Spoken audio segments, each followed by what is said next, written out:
Hey lovely people, have a beautiful day. అందరికీ నమస్కారం. అందాల లోగిలికి స్వాగతం.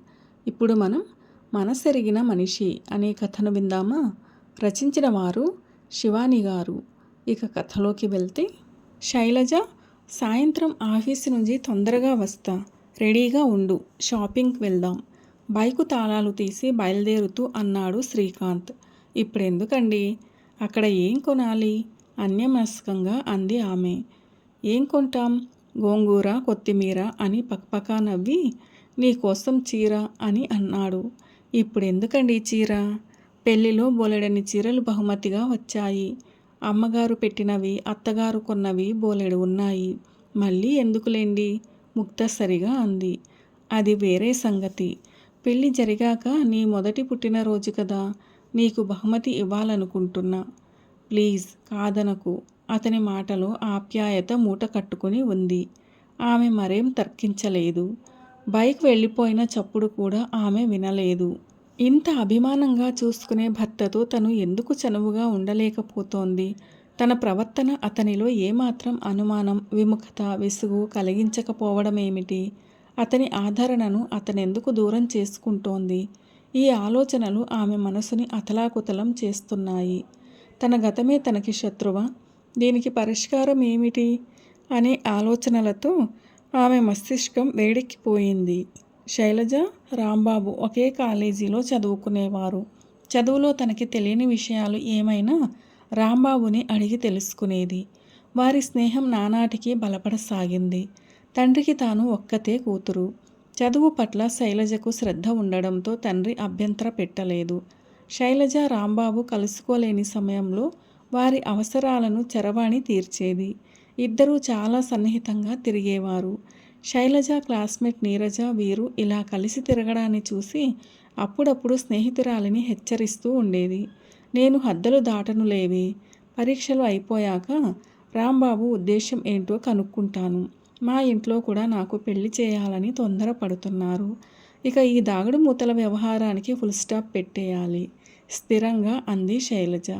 అది అలా ఖచ్చితంగా వాడిని అడిగి, ప్రేమిస్తున్నానంటే పొంగిపోతారు, పెళ్లి చేసుకుంటానంటే లొంగిపోతారు ఆడపిల్లలు అనే ఉద్దేశం సాధారణంగా ప్రతి అబ్బాయికి ఉంటుంది. వీడిది అదే పంథా ఏమో, కాస్త ఆలోచించు. నేను మా అమ్మమ్మ గారి ఊరెళ్ళిపోతున్నాను. మళ్ళీ నిన్ను కలవడం కుదరదు. ఏ సంగతి నాకు తెలియజేయి అంది నీరజ. అలాగే లేవే, నీ సలహాకి థ్యాంక్స్. రాంబాబు ఉద్దేశమేమిటో ఖచ్చితంగా అడిగి తెలుసుకుంటాను. బాయ్ అంటూ నీరజకి శైలజ వీడ్కోలు చెప్పింది. అన్నట్టుగానే రాంబాబుని కలిసి పెళ్లి సంగతి కదిపింది శైలజ. అలాగే ఈ విషయం అడగడానికి ఇంట్లో వీలు చిక్కడం లేదు. అయినా అమ్మాయి గారికి అప్పుడే పెళ్లి మీద అంత మోజెందుకు? వెటకారంగా అన్నాడు. ఇలా కప్పదాట్లు వేయడం కాదు రాంబాబు, నీ ఆలోచన ఏమిటో చెప్పు అంది. కొద్ది రోజులకు రాంబాబు నిజస్వరూపం బయటపడింది. ఏం చేయను శైలు, మావయ్య కూతుర్ని చేసుకోమని అమ్మ ఒక్కటే గోల. పేరుకే అది భార్య. నీ మీద ప్రేమ ఎక్కడికి పోతుంది చెప్పు? నా మనస్సంతా నువ్వే అన్నాడు పురుష స్వభావమైన ఆకలి చూపులతో. చిచ్చి, ఇదా నీ నిజస్వరూపం? నిన్ను ఎంతగా నమ్మాను. ఇంకా నయం, నేను హద్దులు మీరి నీతో ప్రవర్తించలేదు. మరెప్పుడు నీ ముఖం నాకు చూపించకు అంటూ చివాలున లేచింది. నువ్వు చీ అన్నా ఛా అన్నా పర్వాలేదు డియర్. చరవాణిలో మన భాగోతం అంతా పదిలంగా ఉందమ్మా. అది నాకు మంచి కాలక్షేపం. వెకిలిగా నవ్వాడు. ఆ నవ్వు ఆమెకు జుగుప్స కలిగించింది. కాలం ఎవ్వరి కోసం ఆగదు. రాంబాబు వల్ల మానసికంగా ఆమె కుంగిపోయింది. స్వభావం తెలుసుకోకుండా తొందరపాటుగా అతనితో స్నేహం చేసినందుకు తనను తానే నిందించుకుంది. ఆ ప్రేమ అతను ఆమెను తిరస్కరించినప్పుడే చచ్చిపోయింది. కానీ అతను చేసిన గాయం ఇంకా మానలేదు. శైలజ అదృష్టం బాగుండి ఓ పెళ్లిళ్ళ పేరయ్య ద్వారా సంపన్నుడు, మంచి ఉద్యోగస్తుడు అయిన శ్రీకాంత్తో పెళ్లి సంబంధం కుదిరింది. తండ్రి మాటకు ఎదురు చెప్పక వెంటనే పెళ్లికి ఒప్పుకుంది. శ్రీకాంత్ను వివాహం చేసుకున్నాక తన మనసులో రాంబాబు జ్ఞాపకాలను తుడిచెయ్యగలిగింది.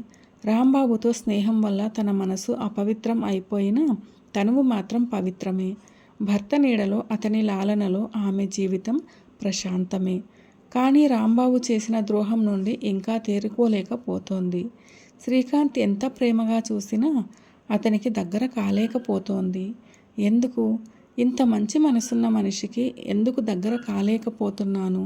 మనసు విప్పి ఎందుకు మాట్లాడలేకపోతున్నానన్న ఆవేదన నిత్యం ఆమె మనసును వేధించసాగింది. దీంతో ఆమె నిలకడగా ఏ పని చేయలేకపోతోంది. అగ్నికి ఆజ్యం పోసినట్టు ఈ మధ్య రాంబాబు తరచూ ఫోన్ చేసి ఆమెను వేధించసాగాడు. రకరకాల ఆలోచనలతో కొట్టుమిట్టాడుతుండగా సెల్ ఫోన్ రింగ్ అయ్యింది. అదిరే గుండెలతో ఫోన్ అందుకుంది. హాయ్, నెక్స్ట్ వీక్ నీ బర్త్డే డియర్, రాంబాబు గొంతు. అయితే ఏంటి? ఆందోళనగా అంది ఆమె. అయితే ఏంటని మెల్లగా అడుగుతున్నావా? నాకేం గిఫ్ట్ ఇవ్వవా? అన్నాడు అల్లరిగా. షటప్, గిఫ్ట్ ఇవ్వడానికి నువ్వేమవుతావు నాకు? ఆమె అధరాలు వణుకుతున్నాయి. అదేంటి బుజ్జి అలాగంటావు? ఒకనాటి ప్రియుణ్ణి నువ్వు కనికరిస్తే నీ ఛీ నోర్ముయ్, పెళ్ళైన ఆడదానితో మాట్లాడే తీరు ఇదేనా? నీకసలు బుద్ధుందా? అంది ఆమె. నే చెప్పింది విని అలా ఫాలో అయ్యావనుకో, అప్పుడు బుద్ధొస్తుంది. అసలు నీతో నాకు మాటలేంటి? ఫోన్ కట్ చెయ్యకు. నీ పుట్టినరోజు గిఫ్ట్గా నా చరవాణిని మీ ఆయనకు పంపుతా. మన చరిత్రంతా అందులో దాచుకుంది బుజ్జిముండ. ఎంచక్కా ఎంజాయ్ చేస్తారు మీ శ్రీవారు. హెచ్చరిస్తున్నట్లు ఉన్నాయి రాంబాబు మాటలు. ఆ మాటలకి ఆమె చిగురుటాకులా వణికిపోయింది. ప్లీజ్ రాంబాబు, నన్నెందుకిలా వేధిస్తావు? నీకేం అపకారం చేశాను? అపకారం కాదు కానీ నాకు ఉపకారం చెయ్యి. ఏం కావాలి? డబ్బా? ఎంత కావాలి? డబ్బెందుకమ్మా? నాకు నువ్వు కావాలి. స్నేహం చేసినన్నాళ్ళు దూరం నుండి నన్ను ఊరించేశావు. కనీసం నీ శరీరాన్ని తాకనివ్వలేదు. ఇప్పుడెలాగో నీకు లైసెన్స్ ఉందిగా, నాతో ఒక్క రాత్రి గడుపు. అంతే. ఈ సెల్ ఫోన్ను, అదే మన చరిత్ర తెలిసిన ఈ చరవాణిని నీకిచ్చేస్తాను. నీ జోలికి మళ్ళీ రాను. నీ మీద మోజు తీరిపోతుంది అంటూ వికటాట్టహాసం చేశాడు. ఛ నీచుడా, ఆడదాని శీలం నీకింత చవగ్గా ఉందిరా? యూ స్కౌండ్రల్, నువ్వు రమ్మనగానే రావడానికి నీ పెంపుడు కుక్కపిల్లను కాదురా. నువ్వసలు మనిషివేనా? ఏం చేసుకుంటావో చేసుకో. ఫోన్ కట్ చేసింది. శైలజ మనసు కుతకుతలాడిపోతోంది. ఈ రొంపిలో నుండి ఎలా బయటపడడం? భగవాన్, నాకు తోవ చూపించు అంటూ 2 చేతులతో కణతలు నొక్కుకుంది. తల పగిలిపోయే ఆలోచనలు.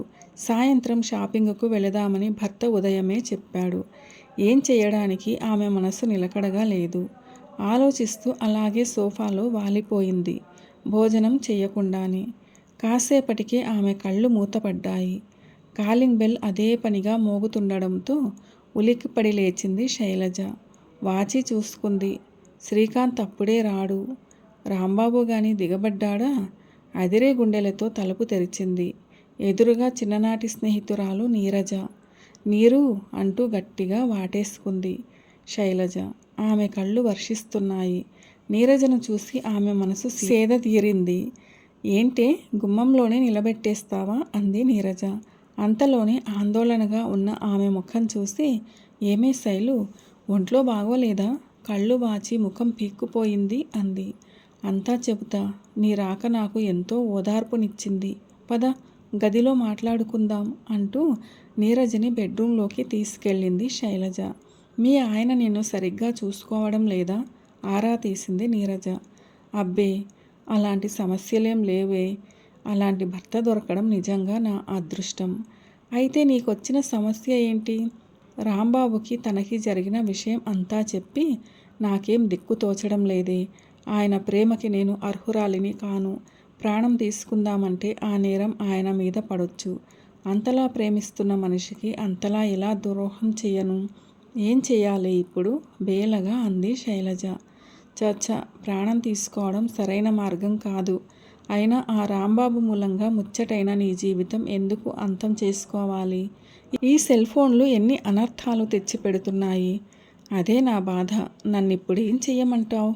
ఆ ఒంటితల రావణుడు నాకు మనశ్శాంతి లేకుండా చేస్తున్నాడు.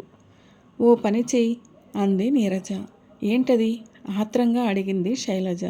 మీ ఆయనకి అన్నీ విడమర్చి చెప్పి, ఆయన మనసున్న మనిషిని, నీ మనసెరిగిన మనిషిని తెలుస్తోంది నీ మాటల వల్ల అని నీరజ అనగానే, నాకు అలాగే అనిపిస్తోంది. నీ మాటలతో కాస్త ధైర్యం వచ్చింది. అలాగే చేయమంటావా అని అడిగింది శైలజ. అలాగే చెయ్యి. రావణుడున్న కాలంలో రాముడు, కీచకుడున్న కాలంలో భీముడు, దుశ్శాసనుడున్న కాలంలో శ్రీకృష్ణుడు ఉన్నారు కదే. అలాంటప్పుడు ఈ రావణుడు అదే రాంబాబు చేసే దుర్మార్గాన్ని నీ రాముడు సహిస్తాడేమో చూద్దాం అంది ధీమాగా. అదే చేయాలి. ఈ టెన్షన్ భరించలేనే. ఆదరించి అభిమానిస్తే సరే సరే, లేదా ఏదైనా ఉద్యోగం చూసుకుని హాయిగా బతుకుతాను. ఈ నరకయాతనకి ఇక ఫుల్ స్టాప్ పెట్టేయాలి. ఆ నీచుడికి లొంగను దృఢ నిశ్చయంతో అంది శైలజ. అది అలా స్పోర్టివ్గా ఆలోచించు. ఆల్ ద బెస్ట్ అంటూ లేచింది నీరజ. సారీనే నీరు, నా గొడవే కానీ నీ సంగతి అడగలేదు. ఈ ఊరు ఎప్పుడొచ్చావు, ఎలా ఉన్నావు అంది శైలజ. మా ఆయనకి ఇక్కడికి బదిలీ అయ్యింది. ఈసారి మా ఆయనతో కలిసి వస్తాను. ఇక్కడ ఏం జరిగినా నాకు మెసేజ్ ఇవ్వు అంటూ తన ఫోన్ నంబర్ ఇచ్చి బయలుదేరింది. వీధి వరకు ఆమెను సాగనంపి ఇంట్లోకొచ్చిన శైలజ అప్పటికే పక్క గదిలో ఉన్న భర్తను చూసి విస్తుపోయింది. మీరెప్పుడొచ్చారు తడబడుతూ అంది. 5 నిమిషాలైంది. అమ్మయ్య, మా సంభాషణ వినలేదన్నమాట అని మనసులో అనుకుని, సారీ అండి, మీరు రావడం నేను చూడలేదు, కాఫీ తెస్తానున్నండి అంటూ కిచెన్లోకి వెళ్ళింది. శ్రీకాంత్ ఆఫీసు పనేదో చేసుకుంటున్నాడు. శైలజ వంట చేస్తూ ఆలోచిస్తోంది. నేను నీరజ చెప్పుకున్న మాటలు ఇతను విన్నట్టు లేదు. ఈ రాత్రి భర్తకి అన్ని విషయాలు విడమర్చి చెప్పాలి. అర్థం చేసుకుని ఆదరిస్తే సరి, లేకపోతే మరో మార్గం ఆలోచిస్తాను. అంతేకాని పుట్టింటికి చేరను, వాళ్ళకి భారం కాకూడదు అనుకుంటూ భర్తకి భోజనం పెట్టి తను కూడా భోజనం చేసింది. శ్రీకాంత్ మంచం మీద పడుకుని ఆలోచిస్తూ భార్య రాక కోసం ఎదురు చూస్తున్నాడు. వంటగదిలో పనులు ముగించుకుని బెడ్రూమ్లోకి వచ్చిన ఆమె భర్త పక్కన కూర్చుని ఏమండి అంది నెమ్మదిగా. శైలజ ఏంటి అన్నాడతను లేచి కూర్చుని. మీతో ఓ విషయం చెప్పాలండి అంది మాటలను నెమ్మదిగా కూడదీసుకుని. ఒక్క మాటేనా? ఎన్నో మాటలు చెబుతావనుకున్నాను. అది కాదండి, అది అంటూ ఎలా మొదలు పెట్టాలో తెలియక తికమక పడుతోంది. శైలజ మొదటి రాత్రి కట్టుకున్న చీర కట్టుకుని అలాగే ముస్తాబయ్యిరా, నేను నీకో మాట చెప్పాలి అన్నాడు ప్రేమగా. సరే, ఈ రోజుతో ఏదో ఒకటి తేలిపోతుందిగా, ఆయన చెప్పినట్లు నడుచుకుంటే సరి అనుకుని భర్త చెప్పినట్లే ముస్తాబై అతడిని చేరుకుంది. ఆమెను చూస్తూనే అది ఇలా చెప్పినట్లు వినాలి అన్నాడు చిరునవ్వుతో. ఏం చెప్తాడో ఏమో అని ఎదురు చూడసాగింది.